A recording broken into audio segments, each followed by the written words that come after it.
मरकज़ 4 बाब और उसकी पहली आयत से खुदावंद के हुजूर तलावत करेंगे।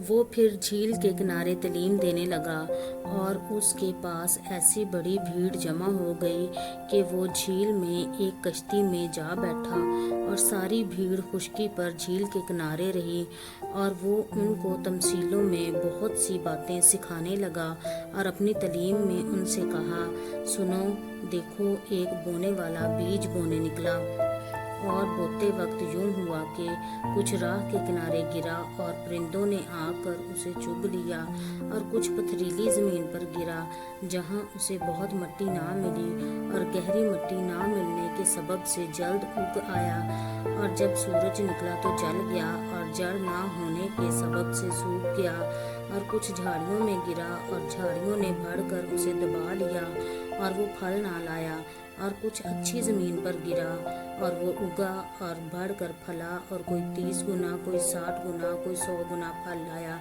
फिर उसने कहा, जिसके सुनने के कान हो वो सुन ले।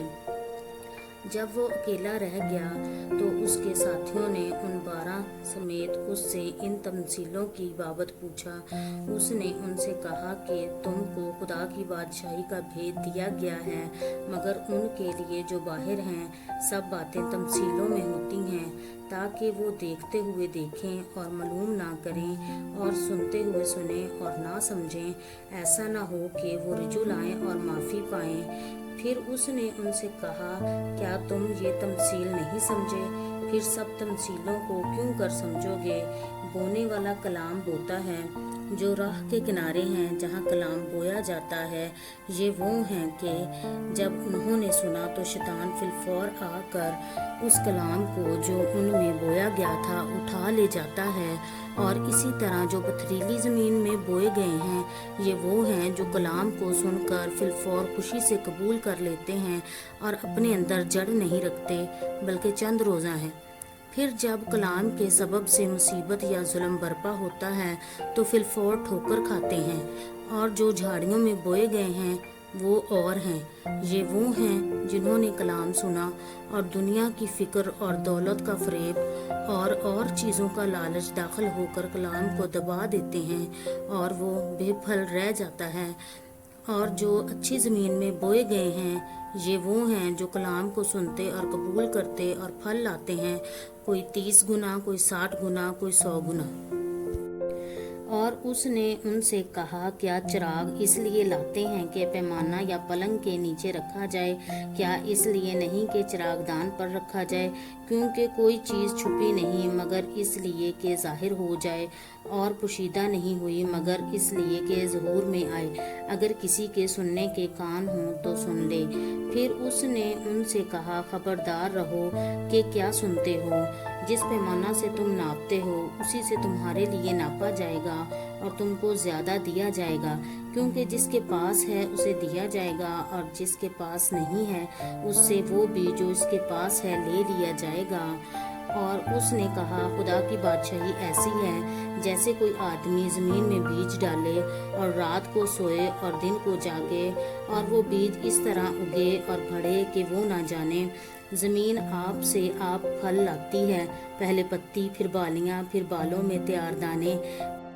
फिर जब अनाज पक चुका तो वो फिलफौर दरांती लगाता है, क्योंकि काटने का वक्त आ पहुंचा। फिर उसने कहा कि हम खुदा की बादशाही को किस से तशबीह दें और किस तमसील में उसे बयान करें।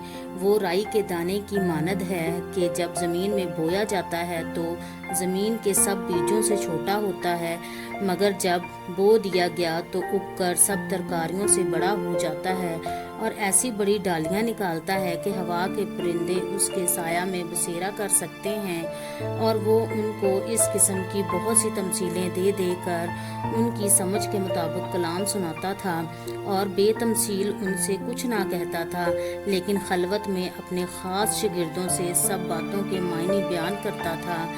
उसी दिन जब शाम हुई तो उसने उनसे कहा, आओ पार चलें। और वो भीड़ को छोड़कर उसे जिस हाल में वो था कश्ती पर साथ ले चले, और उसके साथ और कश्तियाँ भी थीं। तब बड़ी आंधी चली और लहरें कश्ती पर यहाँ तक आईं कि कश्ती पानी से भरी जाती थी। اور وہ خود پیچھے کی طرف گدی پر سو رہا تھا۔ بس انہوں نے اسے جگا کر کہا، اے استاد، کیا تجھے فکر نہیں کہ ہم ہلاک ہوئے جاتے ہیں؟ اس نے اٹھ کر ہوا کو ڈانٹا اور پانی سے کہا، ساکت ہو، تھم جا۔ بس ہوا بند ہو گئی اور بڑا امن ہو گیا۔ پھر ان سے کہا، تم کیوں ڈرتے ہو؟ اب تک ایمان نہیں رکھتے؟ اور وہ نہایت ڈر گئے اور آپس میں کہنے لگے، یہ کون ہے کہ ہوا اور پانی بھی اس کا حکم مانتے ہیں؟ پاک کلام کے پڑھے سنے سمجھے جانے پر خدا کی خاص برکت ہو۔ آمین۔